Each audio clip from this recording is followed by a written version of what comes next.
Ito magandang pag-usapan ho talaga. Itong sinasabing di umanay lantaran at grabe ho, malawakang korupsyon sa mga proyekto na ipinatutupad ng mga kongresista. At siguro may mga senador din ho rito na madadamay. Dahil sa, sabi nga ho, nagkaroon po ng parang pagbabantay. Ito pong si Bicol Saro, Representative Terry Ridon, na ipatatawag daw po ng kanyang komite. Ito pong si Baguio City Mayor Benji Magalong na dapat daw po pangalanan at idetalye yung kanya mga aligasyon na may mga kongresista na di umano ay mga kumikita, no? Dito po sa proyektong ito.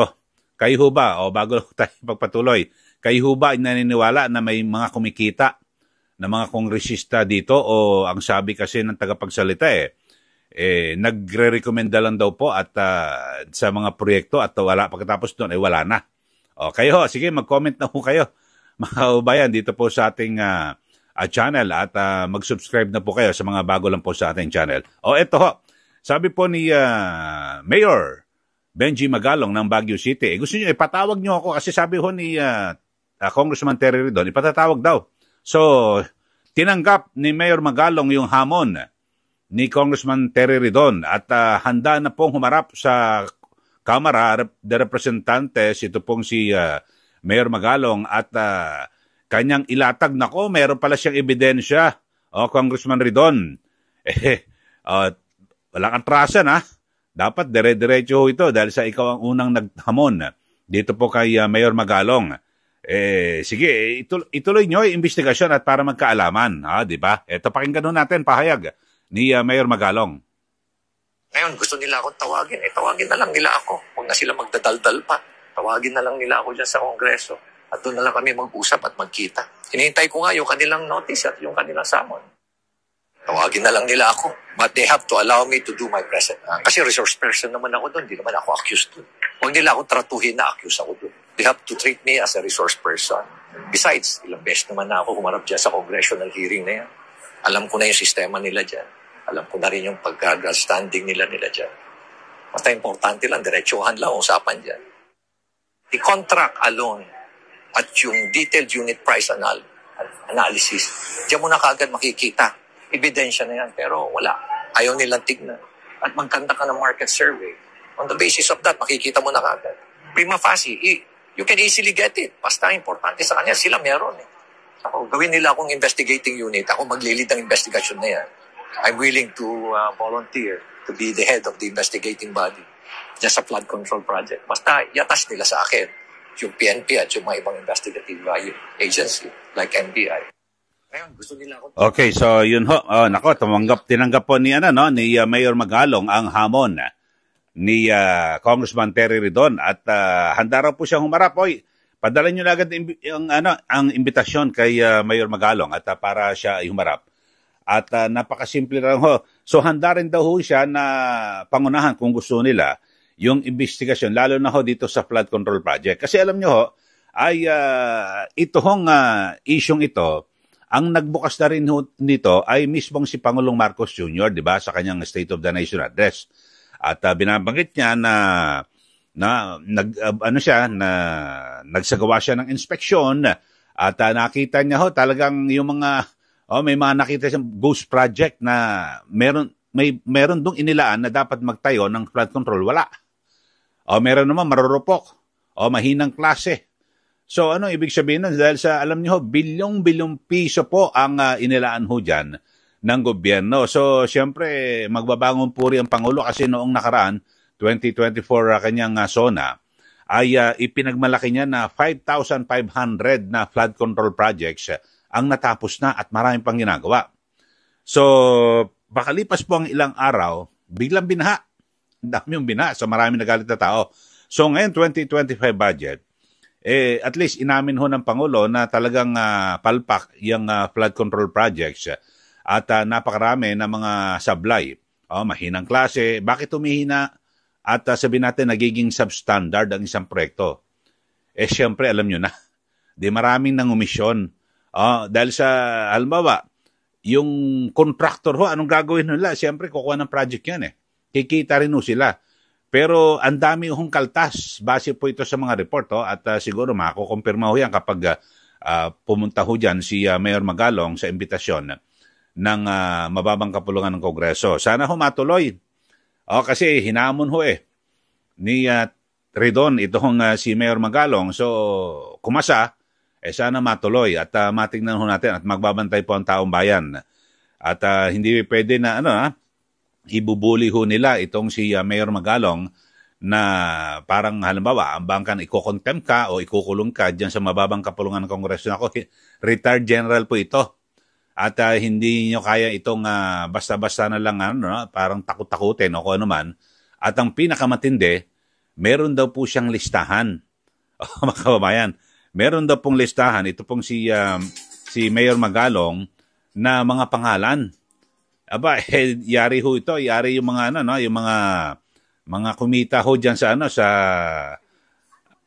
dito po sa flood control project at iba pa ho. Grabe ho, di ba? Talagang sa ngayon talagang dapat po itong pagtuunan ng pansin. Ito hong isyong ito kasi alam niyo pera ho natin ng taong bayan ho ito di po ba? At dapat lang ho na talagang yung ating mga opisyal ng gobyerno ay talagang hinahawakan nila mabuti at kumbaga yung kanilang paggastos yung tinatawag na masinop na paggastos, di po ba? Pera ho natin ng taong bayan. So dito po magkakaalaman na kung saan talagang sino ba mga kumita. Kasi ngayon may mga sinasabi nga itong impeachment smoke screen. Kumbaga pantakip lang di umano sa tunay na issue na kung saan talagang dapat ipaliwanag ho itong issue ho sa flood control project. Kayo ano bang pananaw nyo ho rito sa ating mga manonood dito po sa ating channel, mga kababayan? Alam nyo, napaka-importante ho ito at sana meron pong maparusahan naman ng mga kongresista. Kasi mismo, binabanggit ito ni Senator Ping Lacson, 67 ang tinatawag contractors, congressmen, tapos sila rin po ang contractor na dito po sa kanilang sariling proyekto.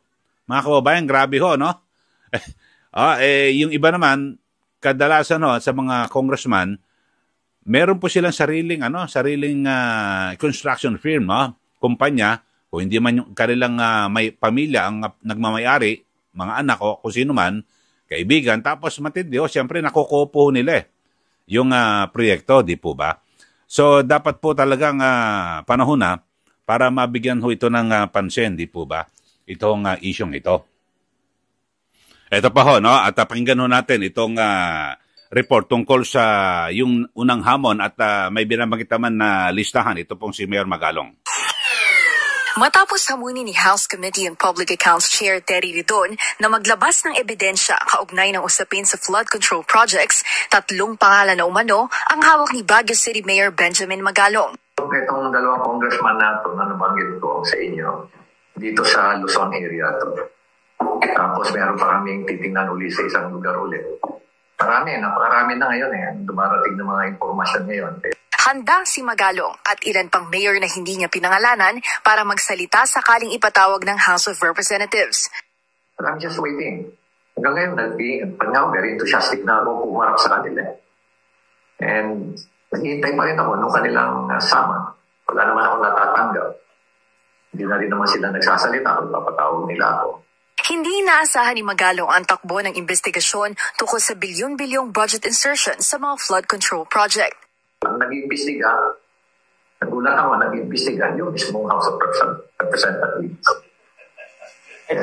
Parang sinabi na yung criminal, imbestigahan mo na lang yung sarili mo, alamin mo pang mga criminal ginawa. Ayon kay Magalong, sa Baguio City pa lang, may problema na ang infrastructure projects gaya ng rock shed sa Cannon Road.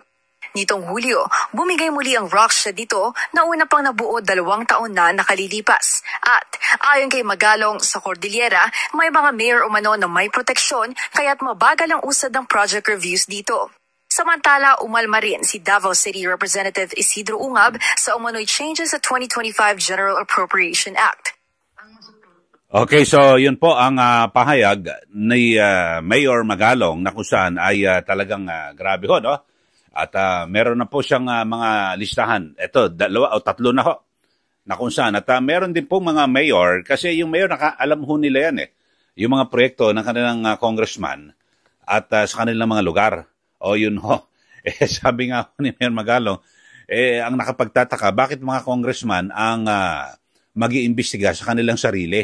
Sila nga po ang inaakusahan na mag-imbestiga, di po ba? So, yun ho, at talagang grabe ho, no? At bukod ho dyan, di ba, meron ding issue, di ba, yung sa sinasabi ni Senator Ping Lacson na 67, no? Ayan, no? 67 na sinasabing solons o mambabatas na sila po'y contractor, nagsisilbing kaya nga congressman, tapos tractors. So, kaya ginagawa ngayon, contractors.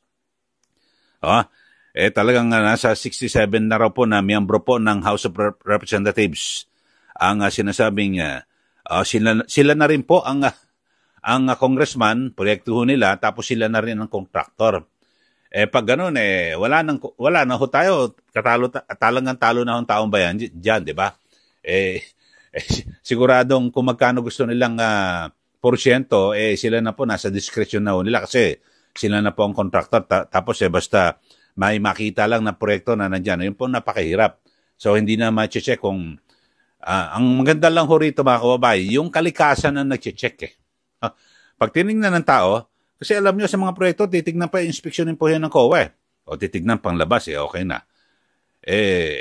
Alam naman natin, yung minsan, ganyan nako, kay Project yan Congressman, di pirmahan na lang kagad ng COA. Dapat managot din yung mga taga-COA.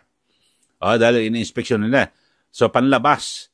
Kaya lang, ang matindi ho, mga kababayan, yung kalikasan ang nag-check. Halimbawa, may flood control, biglang lalakas ang ulan dyan. Wala. Bistado si Congressman. Di ba? So, yun lang ho, mga kababayan. At sana matutukan at matuluyan ho ito. Magkatuluyan. Pero ang pinakamasakla po rito, yun nga ho, bakit yung mga congressman dapat magkaroon po ng delikadesa? Kung may mga aligasyon sa inyo, wag ho kayo ang mag-imbestiga. Pwedeng sa Senado, yung Senate Blue Ribbon Committee, o yung third party, iba ho mag-iimbestiga. At talagang kung seryoso si Pangulong Marcos Jr. na talagang ito po ay wakasan ang sinasabing katiwalian dito po sa flood control project, talagang paimbestigan niya sa sa third party ho. Wag ho yung mga kung sino-sino bumuo ka ng task force na talaga makikita ho yung mga tao na talagang independyente at hindi pwedeng takot-takutin o impluwensyahan at kung ano man magiging resulta ng kanilang investigasyon, talagang ipatutupad at ipapataw ang parusa. Sana ho yun ho ang magiging talagang katotohanan. Sabi po ni Pangulong Marcos kahit nga raw kaalyado niya. Yun ang sabi niya. Hindi lang ho natin kung yun po ang magiging hakbang din ng Pangulo sa gawa. Di po ba? Okay, ulitin.